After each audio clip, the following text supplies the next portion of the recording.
First time we got. Yeah, I can see it on your face. I'm a little frustrated. If I'm BYU, I'm really upset.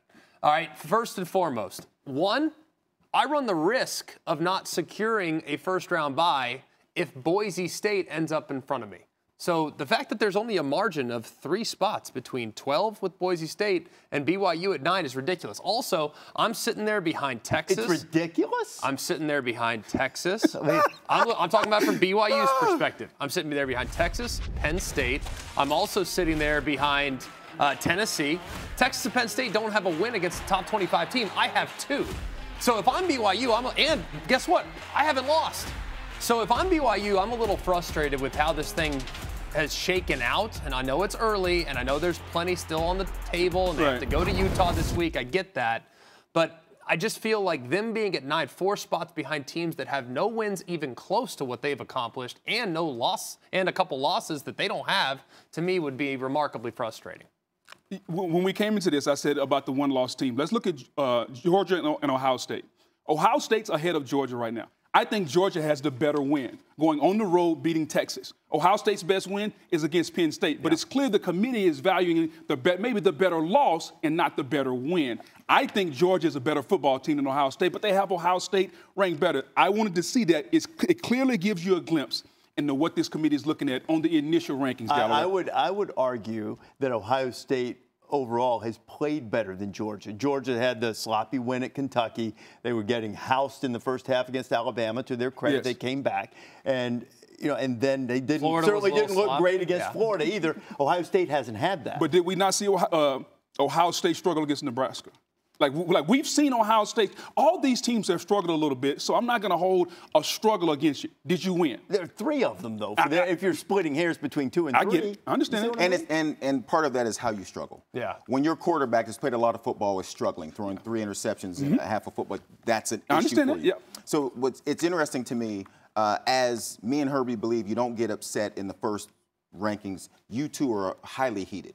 And I thought coming in, I thought to myself, like, Greg could have took the rest of the show if Rece would have let him. Yes.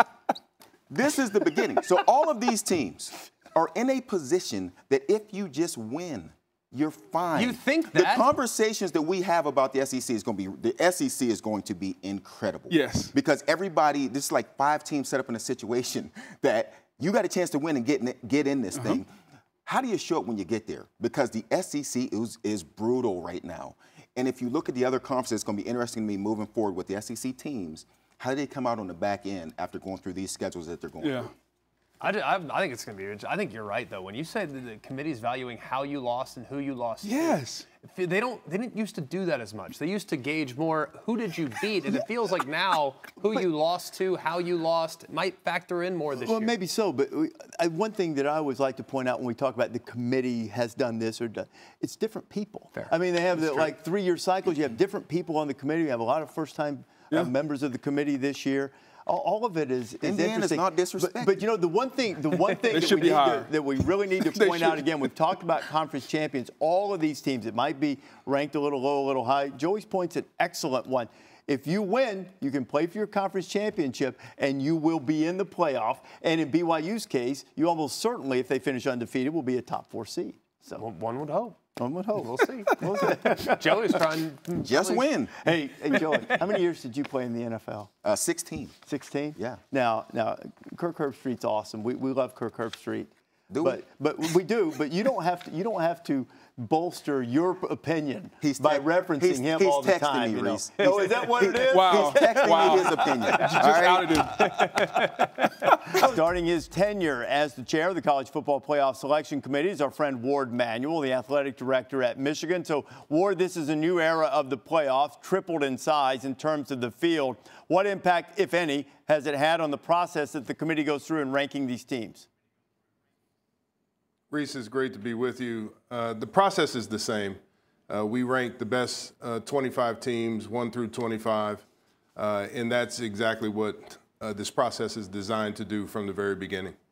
Okay, you look at the top of the rankings right now. You have Oregon, Ohio State. They played that great game. What separated Ohio State from Georgia at number 3? Well, they both had great wins in terms of on the road, Ohio State against Penn State this week, Georgia at Texas. But what we felt is in terms of the losses they had, Ohio State lost to #1 Oregon by 1, and Georgia lost at Alabama, who's ranked number 11. And so that was really the difference. I mean, we're splitting hairs in terms of looking at two great teams. Okay, so that would indicate, though, that a little bit more in this particular case was put on the resume, as opposed to maybe the fact that Georgia has had some moments this year. Still, I mean, look, they're a great team, but had some moments where they've sort of been fits and starts and had some problems. What emphasis was placed on that? Well, we look at all the games, Rece. I mean, there was a lot of thorough discussion about both teams and their performances on the field.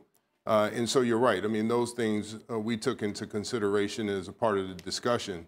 And ultimately, the vote, when it came out, Ohio State was ranked number 2 and Georgia was 3. Okay, so then you look, let's move down a little bit, the difference between Indiana and BYU. Now, Indiana has looked great, but up to this point, though the schedule's going to get harder, it's been 103rd. BYU's is in the top 60 or right around there.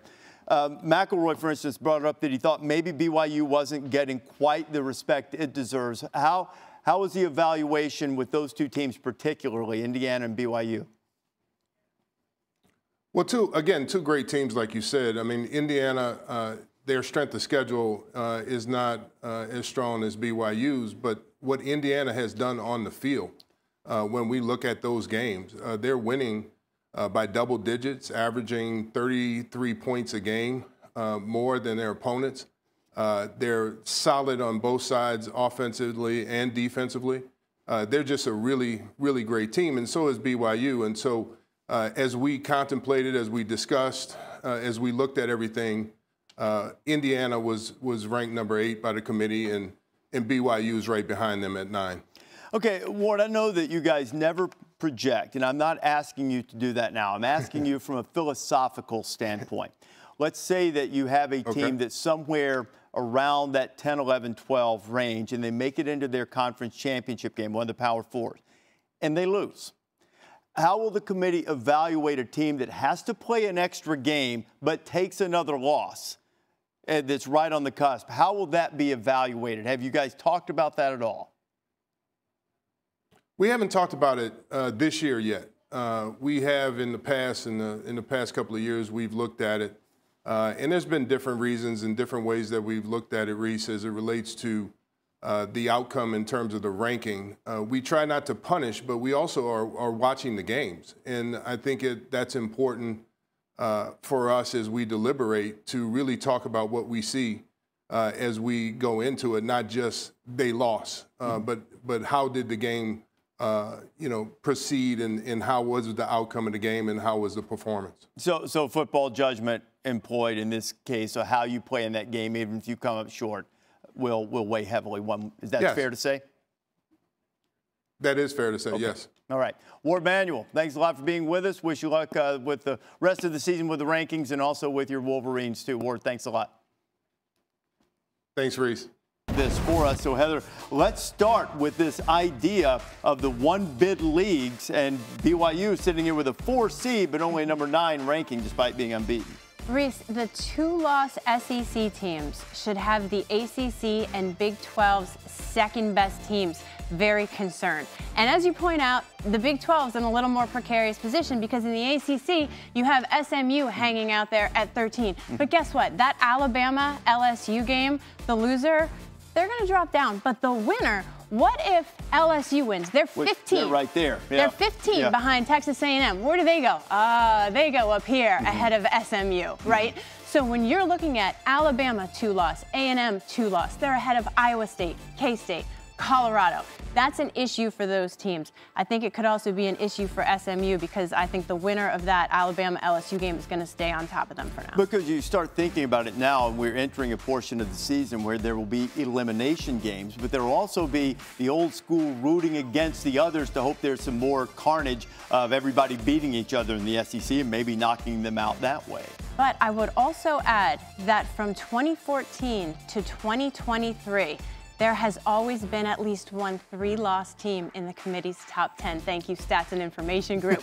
So you can expect a 3-loss team based on history to be in the committee's top 12. Okay, and let's go a little bit farther down the bracket. We keep this one really tight because I want to get to one more thing if we can. Yes. This really bodes well for the Mountain West and not so much for the American. The undefeated Army is in the rankings at number 25.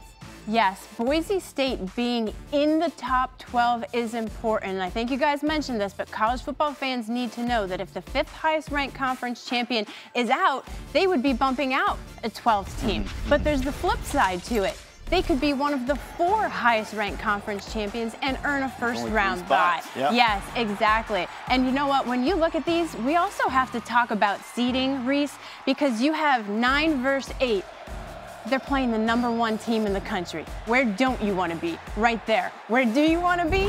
Number 5, right? And then you're playing the lowest seed, and then you get the lowest ranked conference champion. So all of those things are going to matter. Yeah, you look at this now. I think your alma mater, Indiana, has its highest ranking of the playoff era. They're at number 8 right there, but their schedule is going to get more difficult. But the projections look strong for them as one of the Big Ten teams. It does. It's good for the state of Indiana because Notre Dame's in there in spite of that loss to NIU. But I would say, based on Indiana having the 103rd worst schedule in the country, that Ohio State game is going to be pretty big. I'm curious to see what happens to Indiana if they lose that game. You know, Ward Manuel said something interesting. He talked about watching the way teams played, and when the conference championship games come, how do you lose if you're right on the cutting edge?